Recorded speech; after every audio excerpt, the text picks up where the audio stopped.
students, in our today's video, we are going to see the other part of our chapter 6, that is measurement of physical quantities. In our last video, we had seen what are physical quantities, and mainly two types of physical quantities are there, scalars and vectors. Quantities which can be defined by magnitude alone are called as scalar quantities. For example, length, breadth, area, mass, time, etc. And quantities which cannot be defined by magnitude alone. They need direction also along with magnitude. For their defining are called as vectors. For example, displacement, force, etc. are velocity, etc. are vector quantities. Today we will see that how to measure these quantities. You know students, in olden days, if you ask your grandfather or grandmother or some old people in your house that how they used to measure different things. You know, many of y'all at your home also y'all have different types of measurements. बघा, आपल्याकडे दूधवाला जरी आला तर आपल्याला विशिष्ट मापातून volume आपण मोजतो दुधाचं, तर ते विशिष्ट मापातून आणि त्याच्यावरती लिहिलेलं असतं 500 ml, 200 ml, 1 liter, etc. So it has a perfect measure which is universal. युनिव्हर्सलचा अर्थ असा की जो जगभरात वापरली जाते. पण जर मी म्हटलं की ग्लास भर दूध दे, तर माझ्या घरचा ग्लास या साईज मध्येही असू शकतो, या साईज मध्येही असू शकतो, किंवा कप भर दूध दे, तर ते वेगवेगळे मेजरमेंट्स होतात आणि याच्यामुळे खूप गोंधळ उडेल. जुन्या काळात मेजरमेंट करण्याचे वेगवेगळे युनिट्स होते आणि आजच्या काळातही वेगवेगळे युनिट्स आहेत, बट पूर्ण जगामध्ये वापरली जाणारी एक सिस्टम ही आहे आणि त्या सिस्टमला स्टँडर्ड सिस्टम ऑफ मेजरमेंट असं म्हणतात. यापैकी आपल्याकडे दोन सिस्टम्स आहेत. एक आहे MKS आणि एक आहे CGS. मुख्य ज्या क्वांटिटीज आहेत त्यांच्या युनिट्स वरून ह्या सिस्टमचं नाव देण्यात आलेलं आहे. जसं इकडे मास साठी आपण घेतो, लेंथ साठी आपण घेतो मीटर आणि इकडे लेंथ साठी आपण घेतो सेंटीमीटर. इकडे मास साठी आपण घेतो किलोग्राम आणि सीजीएस सिस्टम मध्ये आपण घेतो ग्रॅम आणि टाइम साठी आपण घेतो सेकंड आणि इकडे सुद्धा सेकंड. तर एमकेएस सिस्टम म्हणजे मीटर, किलोग्राम, सेकंड सिस्टम आणि सीजीएस सिस्टम म्हणजेच सेंटीमीटर, ग्रॅम, सेकंड सिस्टम. हे इंटरनॅशनली म्हणजेच जगभरात मान्यता प्राप्त झालेल्या सिस्टम्स आहेत की ज्यानुसार आपण वस्तू मोजतो. एमकेएस सिस्टम मध्येच फोर्सचं युनिट आहे न्यूटन आणि सीजीएस सिस्टम मध्येच फोर्सचं युनिट आहे डाइन. अशा प्रकारे वेगवेगळ्या फिजिकल क्वांटिटीज मोजण्यासाठी दोन्ही सिस्टम्स मध्ये वेगवेगळे युनिट्स म्हणजेच एकक उपलब्ध आहेत आणि हे युनिट्स अगदी स्टँडर्डाइज्ड केलेले आहेत. स्टँडर्डाइज म्हणजे विशिष्ट मापकानुसार बनलेले आहेत. आपण बघा, तुमच्याकडे वेगवेगळ्या कंपनीजचे छोट्या फुटपट्टी तुमच्या कंपास बॉक्स मध्ये असतील, पण सगळ्यांचा सेंटीमीटर सारखंच असेल. तुमच्याकडे कॅमलची असेल, तुमच्याकडे नवनीतची असेल, तरी तुमच्या पट्टीने मोजलं जाणारं जे युनिट आहे सेंटीमीटर ते सगळ्यांचंच सारखं असतं. याला आपण स्टँडर्डाइज्ड असं म्हणतो. आता हे स्टँडर्डाइज्ड युनिट्स हे पॅरिस मध्ये मध्ये इंटरनॅशनल भेटचं एक म्युझियम आहे, त्या ठिकाणी हे स्टँडर्डाइज युनिट्स ठेवलेले आहेत आणि तिकडनं जगभर हे पसरवले. आणि का युनिट्स स्टँडर्डाइज कराव्या लागतात? कारण जर स्टँडर्ड युनिट्स नसतील तर गोंधळ उडण्याची शक्यता आहे. आत्ताच सांगितल्याप्रमाणे की ग्लास माझे वेगवेगळ्या मापाचे असू शकतात, तर देताना जर मी मोठा ग्लास घेतला आणि घेताना जर लहान ग्लास घेतला तर तसं मी करू शकत नाही. आधीच्या काळात जमीन मोजण्यासाठी तुम्ही ऐकलेलं असेल की बिघे हे युनिट होतं किंवा एकर्स हे युनिट होतं, पण एक स्टँडर्ड युनिट म्हणजे स्क्वेअर मीटर. एरिया मोजण्यासाठी एमकेएस सिस्टम मधलं एरिया म्हणजे क्षेत्रफळ मोजण्यासाठी आजकाल आपण जर मोजलं तर ते स्क्वेअर मीटर्स मध्ये मोजतो. अशा प्रकारे बरेच युनिट्स होते. तुम्ही घरी बघितलं असेल धान्य मोजण्यासाठीचे वेगवेगळे भांडे असतील, तर ते जे युनिट्स होते ते पण स्टँडर्ड युनिट करून घेतले. आता आपण सगळेच किलोग्रॅम मध्ये मोजतो किंवा ग्रॅम्स मध्ये मोजतो. आधीचे जे चौथ्या, आदली वगैरे सांगितले जायचे त्या युनिट्स मध्ये आता आपण मोजत नाही. आता आपण एक स्टँडर्ड जगभरात ते सारखं राहावं म्हणून आपण ते किलोग्रॅम आणि ग्रॅम्स याच्यामध्येच मोजतो. याला मेट्रिक सिस्टम सुद्धा म्हणतात, सिस्टम इंटरनॅशनल सुद्धा म्हणतात, कारण ह्या सगळ्या एककांचं आपण 10च्या इंडेक्स मध्ये बदली करू शकतो. सेकंड फक्त जे आहे त्या टाइमचं जे एकक आहे ते 60 सेकंड्स 1 मिनिट होतं, 60 मिनिटांचं 1 तास होतं आणि 24 तासांचं 1 दिवस होतं. ते पुढे अशा प्रकारे ते चालतं. आता ह्या युनिट्स मधल्याच काही क्वांटिटीज ह्या फंडामेंटल क्वांटिटीज असतात. आता फंडामेंटल क्वांटिटीज म्हणजे काही 7 क्वांटिटीज आहेत ज्यांचा बेसिक क्वांटिटीज म्हणून घेतलेलं आहे. फंडामेंटल क्वांटिटीज म्हणजे सगळ्या क्वांटिटीजचं युनिट ठरवण्यापेक्षा सिलेक्टेड क्वांटिटीजचं युनिट हे स्टँडर्डाइज केलेलं आहे आणि त्या क्वांटिटीजला आपण फंडामेंटल क्वांटिटीज असं म्हणतो. हे जे 7 फंडामेंटल क्वांटिटीज आहेत त्यापैकी बेसिक जे आहेत ते आहेत लेंथ, मास, टाइम. आताच आपण बघितलं एमकेएस आणि सीजीएस सिस्टम मध्ये पण हे तिघ होते. करंट, इलेक्ट्रिक करंट साठीचं जे क्वांटिटी आहे ती पण एक फंडामेंटल किंवा बेसिक क्वांटिटी आहे. टेम्परेचर आपण डिग्री सेल्सिअस मध्ये मोजतो, त्याचंही वेगळं युनिट होतं डिग्री फॅरेनहाइट. आजकाल आपण सगळेच जण कोविडमुळे त्या गनशी परिचित आहोत, टेम्परेचर गनशी, जी आपलं टेम्परेचर हे डिग्री सेल्सिअस आणि डिग्री फॅरेनहाइट मध्ये सांगत असते. तर ते जे टेम्परेचरचं युनिट आहे डिग्री सेल्सिअस एक स्टँडर्ड युनिट आहे. त्याच्यानंतर intensity of light, intensity of light आणि सबस्टन्स, या 7 बेसिक फंडामेंटल क्वांटिटीज आहेत. याच्यामधलेच लेंथ, मास आणि टाइम. या बाकीच्या ज्या क्वांटिटीज आहेत त्यांना आपण म्हणतो डिराइव्ड क्वांटिटीज. डिराइव्ड क्वांटिटीज म्हणजेच या क्वांटिटीज पासून ते पुढे काढले जाऊ शकतात.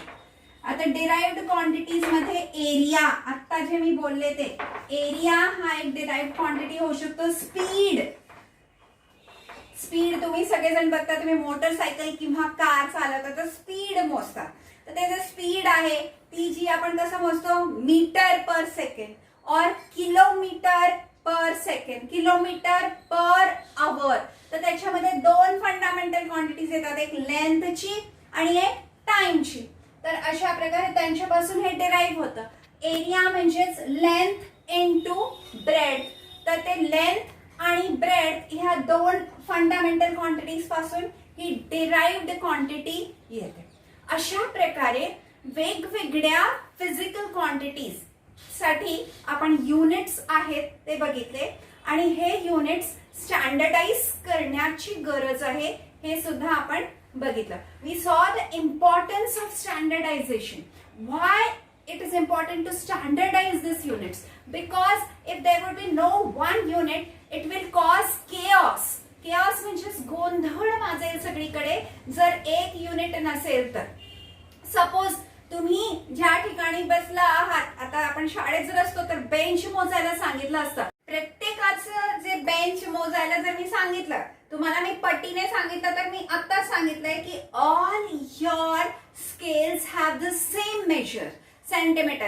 If also you have a 15 centimeter scale or a 30 centimeter scale, it will measure same. But if I tell you to measure it with your hands, it will come different. For example, I have this board. Now if I measure it with my hand, I will tell that it is 3 hands and 4 fingers. But if I ask one of you to measure this board, your hand will be smaller than my hand. And then it will not be okay. You will have a different measure. You will tell that it is 4 hands. And then there will be chaos. म्हणजेच गोंधळ होईल. कोण म्हणेल हे 4 हातांचं आहे, 4 वीत आपण म्हणतो याला. कोणी म्हणेल हे 5 वीतांचं आहे. प्रत्येकाची वीत बदलत जाईल. म्हणून आपण वेट्स स्टँडर्डाइज करणं आवश्यक आहे.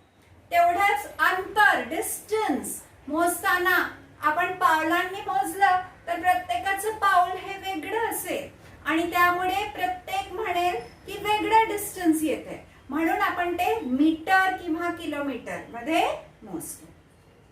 आधीच्या काळी इजिप्तमध्ये एक स्टँडर्ड युनिट ठेवायचं म्हणून राजाच्या कोपऱ्यापासून या बोटामधल्या बोटाच्या टोकापर्यंतचं अंतर ठेवलं जायचं कापड मोजण्यासाठी आणि या अंतराला क्युबिट म्हणायचे. पण इकडेही परत गोंधळ. राजा बदलला की हे अंतर बदलायचं आणि ते क्युबिट बदलायचं. तर हे सगळं थांबवण्यासाठीच आधी म्हटल्याप्रमाणे पॅरिसमध्ये इंटरनॅशनल वेट्स ब्युरो आहे. त्या ठिकाणी हे स्टँडर्ड वेट्स ठेवलेले आहेत. सगळ्या क्वांटिटीज, फंडामेंटल क्वांटिटीजचे स्टँडर्ड युनिट्स ठेवलेले आहेत. म्हणून तुमचे लक्षात येत असेल 2 सिस्टम्स मेजर करण्याच्या, MKS system, CGS system. Fundamental quantities काय आहेत आणि डिराइव्हड क्वांटिटीज काय आहेत आणि त्याच्यानंतर का इम्पॉर्टंट आहे सगळे वेट्स किंवा मेजर्स स्टँडर्डाइज करण्याचं. स्टँडर्डाइज म्हणजे एक समान, एक संध करण्याचं. आता आणखी एक महत्त्वाची गोष्ट आहे की आपण हे वेट्स तर स्टँडर्डाइज केले, मेजर स्टँडर्डाइज केले, पण वापरताना हे जे उपकरण, मोजण्यासाठीचे उपकरण योग्य तऱ्हेने वापरायला पाहिजे. उपकरण म्हणजेच आपले जे पण मेजर करण्यासाठी. फॉर एक्झाम्पल आता हा जो बोर्ड आहे तो मेजर करण्यासाठी मी जर स्केल वापरलं तर माझा स्केल योग्य मेजरमेंट असलेलं असायला पाहिजे. आता तुम्हाला सांगितल्याप्रमाणे सगळ्यांचे स्केल 15 सेंटीमीटर्स चे असतात आणि ते व्यवस्थित मेजर करायला पाहिजे. काही जणांचं स्केल जर तुटलेलं असेल, इकडनं जर 0 मार्किंग व्यवस्थित नसेल तर ते मेजर व्यवस्थित येणार नाही. म्हणून जो पण उपकरण तुम्ही वापरणार, हे झालं स्केलच्या बाबतीत. मुख्यतः दुसरी एक गोष्ट मी म्हटलं आपण सगळेजण मोजून घेतो ती आहे दूध. दुधासाठी जे मापलं असतं, भांड असतं ते पण योग्य असायला पाहिजे. जनरली तुम्ही बघितलं आहे की ते जे भांड असतं ते या आकारात असतं आणि ह्याच्यावरती माप लिहिलेलं असतं 500 ml फॉर एक्झाम्पल किंवा 1 लिटर किंवा 200 ml. याच्यापेक्षा लहान असेल तर मेजरिंग ग्लासेस सुद्धा उपलब्ध होतात. आता हा जो भांड आहे तो खालून टेम्पर केला. टेम्पर म्हणजेच मोडलेला तुडलेला नको, खालून किंवा इकडनं तर तेवढं दूध कमी येतं. इकडनं जर ठोकलेला असेल, अशा प्रकारे असेल तर एवढं दुधाचं माप आपल्याला कमी येतं. काही जण विशिष्ट प्रकारे ठोकून घेतात ते भांड, दिसायला व्यवस्थित दिसतं पण ते खालून अशा प्रकारे ठोकलेलं असतं. हीच गोष्ट केरोसिन आणि पेट्रोल. पेट्रोल तर आपण डायरेक्टली घेतो, 0 मार्किंग व्यवस्थित आहे का हे बघून घ्यायचंय. त्याच्यानंतर मुख्य गोष्ट जे आपण आणखी एक गोष्ट मोजून घेतो ते आहे आपलं भाजीपाला, आणि त्याच्यासाठी आपण वापरतो जो पॅन मेजर. आता याच्यामध्ये काय दक्षता घ्यायची आहे, हा जो वजन काटा असेल याच्यामध्ये काय दक्षता घेता येईल आपल्याला, तर ही जी रॉड आहे ती योग्य पाहिजे. त्याच्यानंतर हा जो पॉइंटर आहे हा पॉइंटर पण योग्य पाहिजे, वाकलेला नको, मुडलेला नको, एका बाजूला निमुळता नको. It should not be tempered.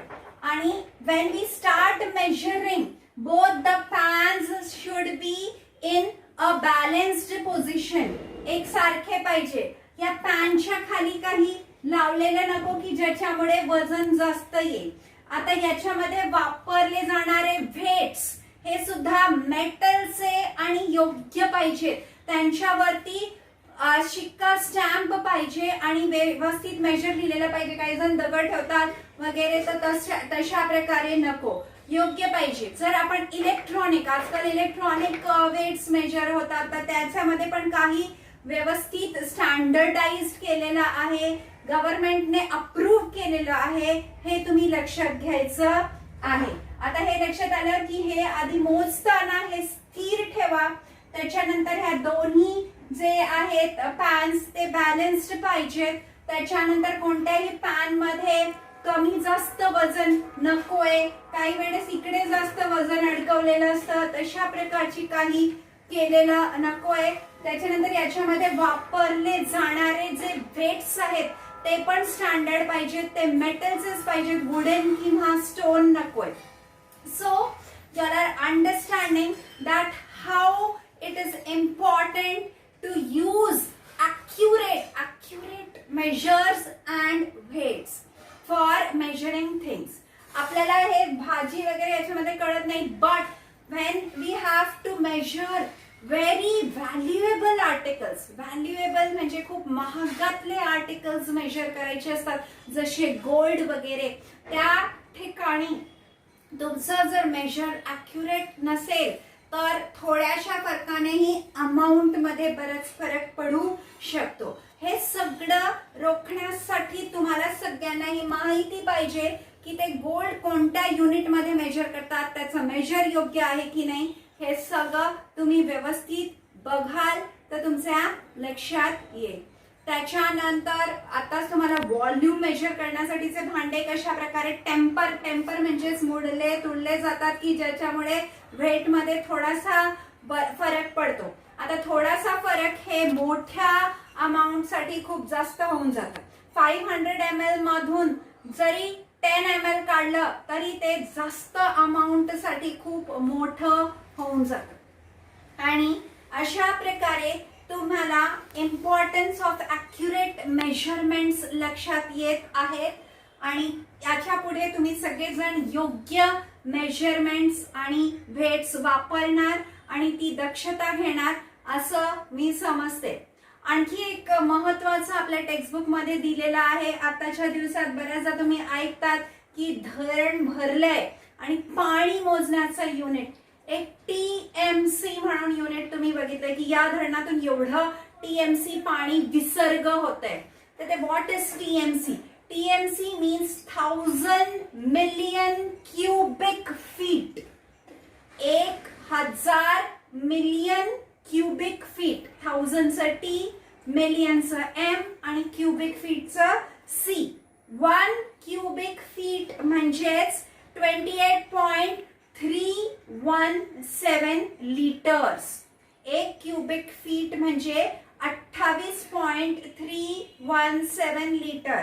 म्हणजेच 1 TMC म्हणजे 28.317,000 लिटर्स इतकं पाणी 1 TMC म्हणजे. आणि इतका पाण्याचा विसर्ग होत आहे हे आपल्या लक्षात येऊ शकतो धरणांमधून.